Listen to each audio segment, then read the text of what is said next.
Assalamualaikum warahmatullahi wabarakatuh.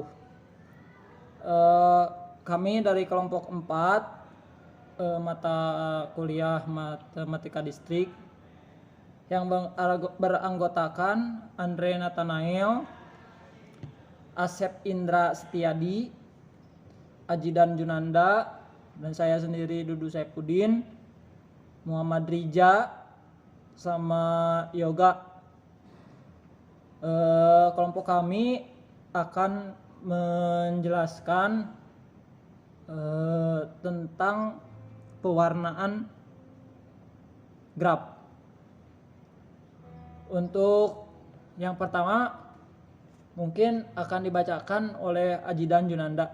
Kepada Ajidan dipersilakan. Oke, baik. Pewarnaan graf. Ada 3 macam persoalan perwarnaan graf atau disebut graf coloring, yaitu pewarnaan simpul, pewarnaan sisi, dan pewarnaan wilayah atau region. Salah satu terapan penting pewarnaan graf adalah mewarnai peta atau coloring of map. Misalkan kita diminta mewarnai sebuah peta yang terdiri dari atas sejumlah wilayah, dan wilayah pada peta dapat menyatakan provinsi, kabupaten, negara, dan lain-lain. Untuk mewarnai setiap wilayah di dalam peta sedemikian sehingga tidak ada 2 wilayah bertetangga yang mempunyai warna yang sama, maka satu cara untuk menjamin bahwa 2 buah wilayah bertetangga tidak mempunyai warna yang sama adalah dengan menggunakan warna yang berbeda untuk setiap wilayah. Dan di dalam persoalan pewarnaan graf, kita tidak hanya sekedar mewarnai simpul-simpul dengan warna berbeda dari warna simpul tetangganya saja. Namun kita juga menginginkan jumlah macam warna yang digunakan sedikit mungkin. Dihubungkan dengan masalah pewarnaan peta, 8 warna yang berbeda untuk setiap simpul di dalam gambar di bawah ini jelas tidak mampus. Sebenarnya kita dapat menggunakan 4 warna saja untuk mewarnai peta tersebut. Contohnya seperti gambar di bawah ini. Untuk gambar yang A ini petanya, dan untuk yang B-nya peta dan graf yang merepresentasikan. Untuk yang gambar C-nya graf merepresentasikan peta, dan yang D pewarnaan simpul, setiap simpulnya mempunyai warna yang berbeda. Seperti terlihat di gambar ini, ada merah, kuning, biru, ungu, jingga, putih, dan hitam, dan hijau. Untuk yang E, 4 warna sudah cukup untuk mewarnai 8 simpul. Seperti gambar berikut. Oke, selanjutnya bisa dijelaskan sama rekan saya. Silakan. Silakan kepada Kang Rija untuk dilanjutkan. Baik, untuk selanjutnya, jumlah warna minimum yang dapat digunakan untuk mewarnai simpul disebut bilangan kromatik. Graf G disimbolkan dengan X, G. Suatu graf G yang mempunyai bilangan kromatis K dilambangkan dengan X, G sama dengan K. Jadi, graf pada gambar 8.72 memiliki X, G sama dengan 4. Sedangkan graf pada gambar 8.73 memiliki X, G sama dengan 3. Contohnya kayak gambar di bawah ini. Nah, beberapa graf tertentu dapat langsung ditentukan bilangan kromatiknya. Graf kosong N kecil memiliki X, G sama dengan 1 karena semua simpul tidak terhubung. Jadi, untuk mewarnai semua simpul cukup dibutuhkan satu warna saja. Graf lengkap K, N memiliki X, G sama dengan N sebab semua simpul saling terhubung sehingga diperlukan N buah warna. Graf bipartit K, M, N mempunyai X, G sama dengan 2. Satu untuk simpul-simpul di himpunan V1 dan satu lagi untuk simpul-simpul di V2. Graf lingkaran dengan N ganjil memiliki XG sama dengan 3. Sedangkan jika N genap, maka XG sama dengan 2. Sembarang pohon T memiliki XT sama dengan 2. Untuk graf-graf yang lain tidak dapat dinyatakan secara umum bilangan kromatiknya. Selanjutnya akan dijelaskan oleh rekan saya. Ya, baik. Untuk selanjutnya mungkin akan dibacakan oleh saya. Selanjutnya, nah dari perkembangan hasil penelitian untuk menemukan bilangan kromatik itu dapat disajikan dalam teorema yang beruntun. Mula-mula hasil penelitian tersebut dirangkum dalam teorema berikut. Teorema 8.10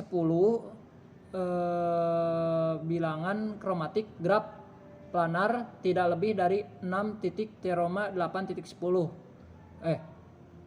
Teorema 8.10 ini kemudian diperbaiki menjadi teorema 8.11.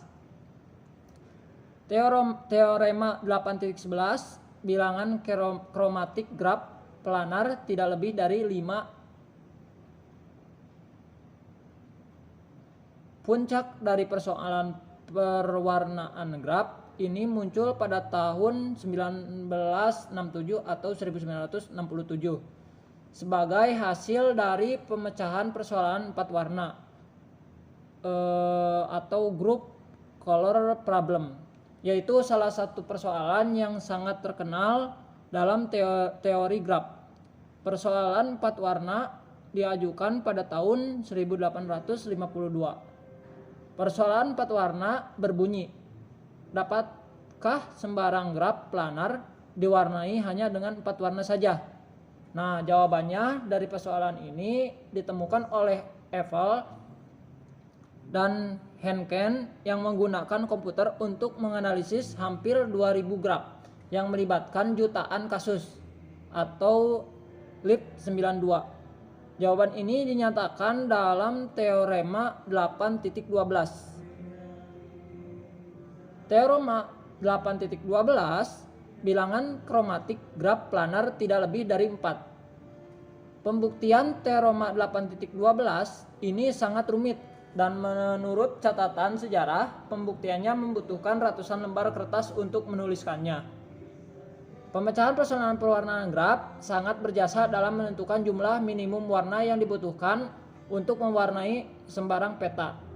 Selama bertahun-tahun, 5 buah warna adalah jumlah yang cukup untuk mewarnai sembarang peta. Setelah beberapa ratus tahun, persoalan ini berhasil dipecahkan oleh K. Eiffel dan W. Haken seperti yang dikemukakan pada teorema 8.12 di atas. Mereka berhasil memperlihatkan bahwa 4 buah warna sudah cukup untuk mewarnai sembarang graf planar. Untuk selanjutnya mungkin akan dilanjutkan oleh teman saya. Kepada Kang Yoga dipersilakan. Baik, saya akan melanjutkan presentasinya. Persoalan yang mempunyai karakteristik seperti pewarnaan graf adalah persoalan penentuan jadwal ujian. Misalkan 8 orang mahasiswa, 1-8 dan 5 buah matkul yang dapat dipilihnya, A, B, C, D, dan E. Tabel berikut memperlihatkan matriks 5 matkul dan 8 orang mahasiswa. Angka 1 pada elemen I dan J berarti mahasiswa I memilih mata kuliah J, sedangkan angka 0 menyatakan mahasiswa I tidak memilih matkul J. Contohnya seperti tabel di bawah ini.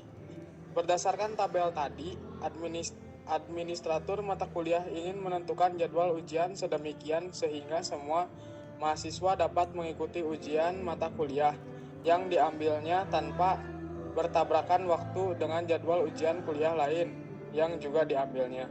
Pendek kata, jika mahasiswa yang mengambil 2 buah mata kuliah atau lebih, jadwal ujian mata kuliah tersebut harus pada waktu yang tidak bersamaan. Ujian 2 buah mata kuliah dapat dijadwalkan pada waktu yang sama. Jika tidak, ada mahasiswa yang sama yang mengikuti ujian 2 mata kuliah itu. Berapa paling sedikit jumlah hari yang dibutuhkan untuk jadwal ujian tersebut?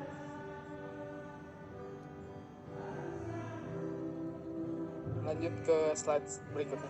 Penyelesaiannya.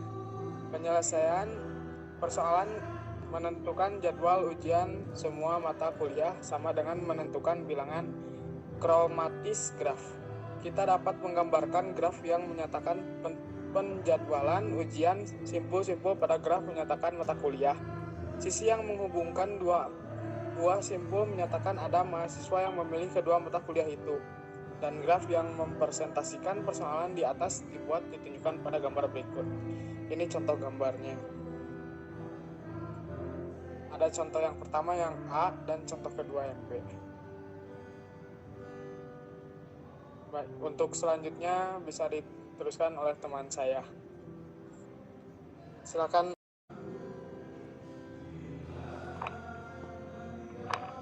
Dilanjutkan. Kak. Oke, dilanjutkan. Berdasarkan graf tersebut kita menentukan bahwa apabila terdapat dua buah simpul dihubungkan oleh sisi, maka ujian dua mata kuliah itu tidak dapat dihubungkan pada waktu yang warna-warna yang berbeda dapat diberikan pada simpul graf yang menunjukkan bahwa waktu ujiannya berbeda. Diinginkan jadwal ujiannya sedikit mungkin untuk memudahkan pelaksanaannya. Jadi kita harus menentukan bilangan kromatik graf. Bilangan kromatik graf pada gambar sebelumnya adalah 2. Jadi ujian mata kuliah A, E, dan D dapat dilaksanakan bersamaan. Sedangkan ujian mata kuliah B dan C dilakukan bersamaan tetapi pada waktu yang berbeda dengan mata kuliah A, E, dan B, A, dan D. Nah, sebagai berikut adalah contoh gambarnya. Yang A, graf persoalan perjadwalan ujian 5 mata kuliah untuk D untuk 8 orang mahasiswa.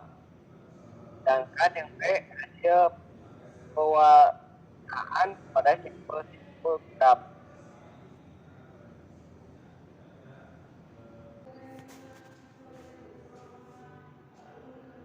Oke, baik. Untuk graf dengan jumlah simpul sedikit, kita dapat menentukan bilangan kromatiknya dengan mudah. Tetapi, untuk graf yang besar, kita perlu membuat program komputer untuk menentukan bilangan kromatik tersebut. Algoritma pewarnaan graf dan ada algoritma Well-Powell dapat digunakan untuk mewarnai sebuah graf G secara mampus. Algoritma ini hanya memberikan batas atas untuk XY, yaitu bahwa algoritma tidak selalu memberikan jumlah warna minimum yang diperlukan untuk mewarnai G. Algoritma Well-Powell adalah sebagai berikut. 1. Urutkan simpul-simpul dari G dalam derajat yang menurun. Urutannya seperti ini mungkin tidak unik karena beberapa simpul mungkin berderajat sama. 2. Menggunakan satu warna untuk warna simpul pertama yang mempunyai derajat tinggi dan simpul-simpul lain dalam urutan yang berurut yang tidak bertetangga dengan simpul pertama ini.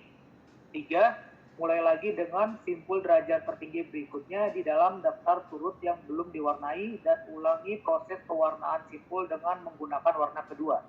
Yang keempat, ulangi penambahan warna-warna sampai semua simpul telah diwarnai.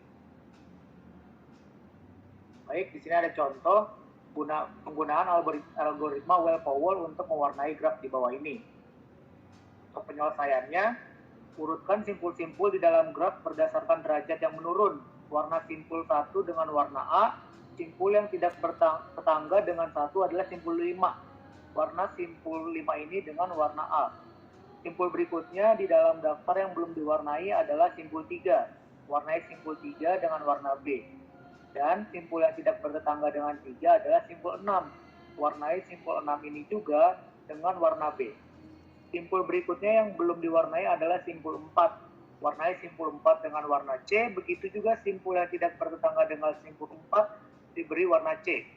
Sekarang semua simpul sudah diwarnai. Baik, perhatikan bahwa simpul 1, 2, dan 3 terhubung satu sama lain, sehingga paling sedikit dibutuhkan 3 warna berbeda untuk mewarnai graf G. Jadi, XG sama dengan 3.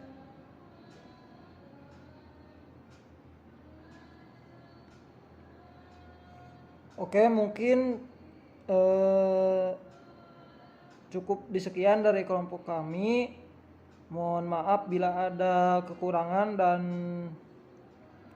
salah kata. Billahi taufiq wal hidayah. Wassalamualaikum warahmatullahi wabarakatuh.